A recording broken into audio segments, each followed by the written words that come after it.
all you coin aficionados out there, and welcome to the DC Coin World International Coin Channel. Some viewers wanted us to do some more on the 3 pence coins from Great Britain, and so here is a pile of them. These coins, which featured the young Queen Elizabeth II on them, this is the 27-year-old first portrait of Queen Elizabeth II, which was on these coins for their entire run from essentially 1953 until 1970.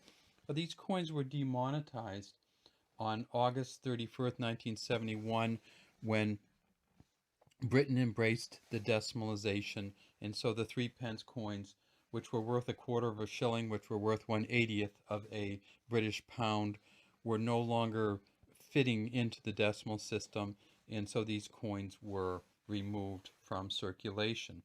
Now, I say that this coin had the same image on the front from 1953 to 1970, but it didn't really have, it had the same image, which is the Mary Gillick image, but it had different wording on it. And we have done a video on the 1953 version of the coin, and I'll just put it up here, and I'll show you what the difference is. So this is the 1953 here. Same image, the Mary Gillick image, but it says Elizabeth II, by the grace of God, Queen of all Britons. See where it says Brit here, Omni, all, Queen, Queen of all Britons. And this was the year of her coronation in 1953. And after that, they didn't put the Queen of all Britons on her coins.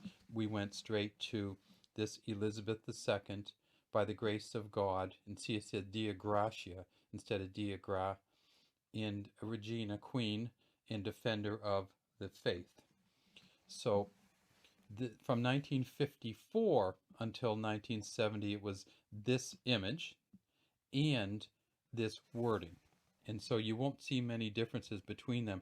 This was a coin that got tremendous amounts of use in the British currency system, and essentially it was worth for many years about the same as an American nickel. And it's a big, tough coin. It's heavy, 6.8 grams. It's a nickel brass. It is dodecagonal, or else you might want to call it 12-sided, and a little bit of a rounding to the edge, so it's not sharp or anything. And on the front, we have, again, the image of Queen Elizabeth II with the so-called first portrait. On the back, we see that it says 3 on this side in words, pence on this side going up, the year down below, which is 1964.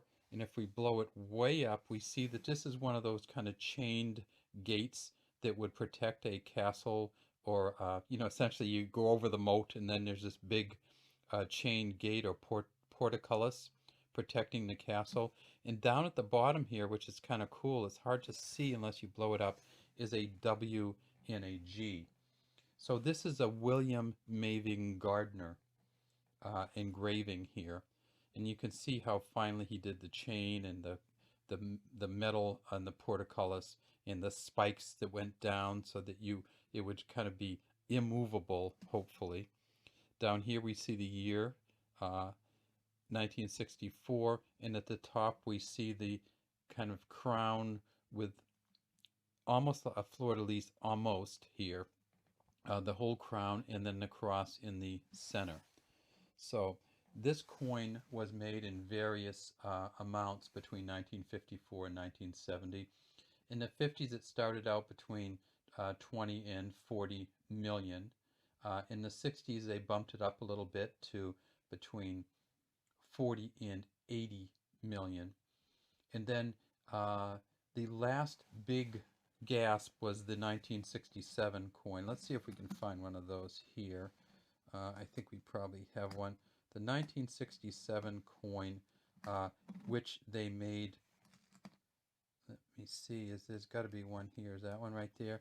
Okay, the 1967 coin, they made 152 million of these. So they never made more than, well, they made 80 million in 1960, but they never really made more than 40 or 50 million a year before then. And then in 1967, knowing that things were going to change with decimalization, and knowing that there was going to be, thinking that there might actually even be a new portrait on the 3 pence if they didn't do decimalization, they printed a bunch of these. And so this is the 1967, 152 million of these were made. In 1970, so I said it went from 1954 to 1970, but in 1970, those were really only proof coins that they printed. They printed 750,476 proof coins. So if you get the 1970 version of this, you probably aren't going to get it in regular currency. You probably only see it at a dealer encased in plastic or some kind of wrap, because the 1970 version of this only came out in proof, and there were 750 plus thousand, and it's worth about $6.50. Now, the 67 coin, this one's worth, 35 to 50 cents. And none of these coins, and you can see how they would wear. I mean, they just got so much use. They would turn brown, they would wear, they would kind of get these spots on them. But if you think about it, we're talking about a coin that is this right now. This coin's 58 years old. So all these coins are over 50 years old and have been used constantly, or had been used constantly, until 1971 when they were demonetized. All right, that's all we have today from the DC Coin World International Coin Channel. We'd love to have you subscribe to our channel, and if you have any comments, please leave them in the comments section.